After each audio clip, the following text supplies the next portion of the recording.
Placé en 13e position, embarquons à présent pour l'île de Beauté, à la découverte d'Erbalunga. Bordé par la mer turquoise et les montagnes, Erbalunga, c'est ce village typique du Cap Corse. Un petit coin de paradis à seulement 10 km de Bastia. Bienvenue à Erbalunga. Voilà, messieurs. Ah, bravo, bravo, Des accents chantants, le soleil et la mer. Ici, tout sent bon les vacances. Impossible de ne pas succomber à ce charme méditerranéen. Julien, notre guide, en sait quelque chose. Cet enfant du village n'en est jamais parti.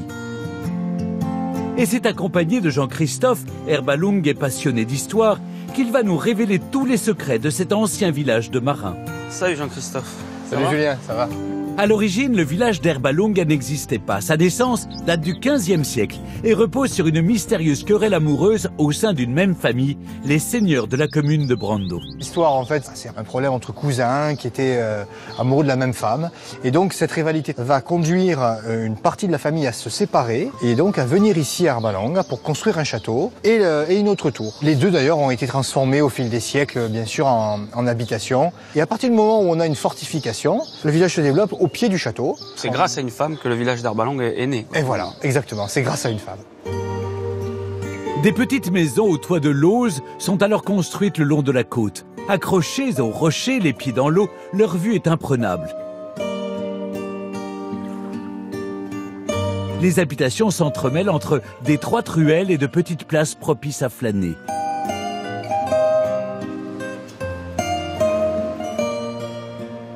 Voilà, c'est quand même une des plus belles vues du village.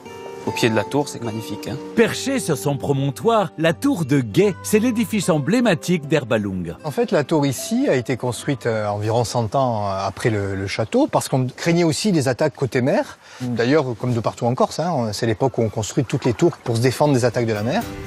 Entre attaques barbaresques et piraterie au XVIe siècle, le danger est constant sur la côte. Mais ce que craignent surtout les Corses à cette époque, ce sont les affrontements entre les troupes génoises et les troupes françaises qui se bagarrent leur île. En 1558, Erbalunga est attaqué par les Français qui bombardent le village. La tour et le village sont entièrement rasés. Tout ce que l'on voit aujourd'hui a été reconstruit après. Depuis, du temps a coulé pour laisser place à la douceur de vivre. Pour en profiter pleinement, je vous conseille de prendre un peu de hauteur. Juste au-dessus d'Erbalunga, les montagnes dévoilent une nature sauvage et un panorama incroyable sur le village. Ces terres sauvages, c'est le bureau d'Hélène et Laurent. Ces producteurs d'huiles essentielles bio arpentent chaque jour le maquis à la recherche de plantes du Cap Corse à distiller. Comment tu le trouves le romarin là? Ah, là, elle est bien, elle est juste près comme il faut. Il y a 4 ans, ce couple installé en Provence décide de tout plaquer pour poser ses valises à Erbalunga. Pour nous, s'installer ici, c'était vraiment une évidence. D'abord, de par toute cette richesse aromatique, sauvage, et puis aussi, bien entendu, parce que c'est le village d'enfance de Laurent. Et il se trouve qu'on a justement sur la commune ce fameux romarin qui est vraiment exceptionnel, très différent du romarin qu'on connaît, le romarin provençal, hein, qu'on connaît tous. Et c'est vrai que les fleurs ne sont pas les mêmes. L'odeur, les effets, les bienfaits, j'ai envie de dire. Toute la Corse nous l'envie, hein, ce romarin du Cap. Hein. Utilisé dans la cuisine et en huiles essentielles, en Corse, le romarin du Cap est une potion magique, anti-âge, détox et tonifiante. On va à la distillerie? Allez. C'est parti. Hélène et Laurent utilisent un système de distillation ancestrale. Tout est fait manuellement. Peu à peu, la vapeur introduite dans l'alambic en cuivre va emporter avec elle les molécules du romarin. Après 4 heures d'extraction, de précieux liquides s'écoulent enfin. Regarde, la belle huile essentielle. Donc là, on a bien l'huile essentielle hein, en surface, qui est donc plus légère. Et puis, ce qui est transparent, c'est l'hydrolat ou l'eau florale de romarin. Dans cet élixir, c'est toute la puissance des arômes du maquis qui sont réunis. Bon, bah, le romarin, c'est bon pour cette année. Quittons Hélène, Laurent et les montagnes pour redescendre au cœur du village. Julien rejoint Pierre-Philippe, son ami d'enfance, pour partir pêcher les stars de l'île. J'ai besoin de toi, il me faut des oursins pour ce soir, pour l'apéro. Je connais un coin plutôt sympa, tu vas voir. Allez. On y va. En tout cas, on a de la chance, il fait beau. Pour pêcher les oursins, c'est idéal.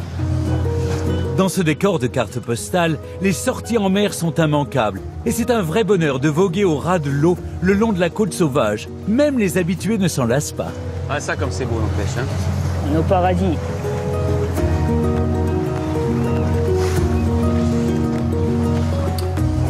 Tu vois, on va aller s'arrêter là-bas. Il y a des petits rochers à fleur d'eau, c'est impeccable. Et regarde, il y a quelques oursins qui nous attendent. Moi, je reste sur le bateau au cas où quelqu'un viendrait le voler. Rassurez-vous Julien, pas de pirates à l'horizon. Mais il est vrai que l'eau est un peu fraîche pendant la saison des oursins, de décembre à avril. Ça y est, tu les vois là? Et oui, même en Corse, semer d'exception se mérite.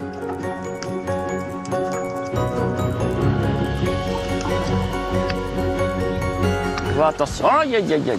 Regardez ça comme c'est beau.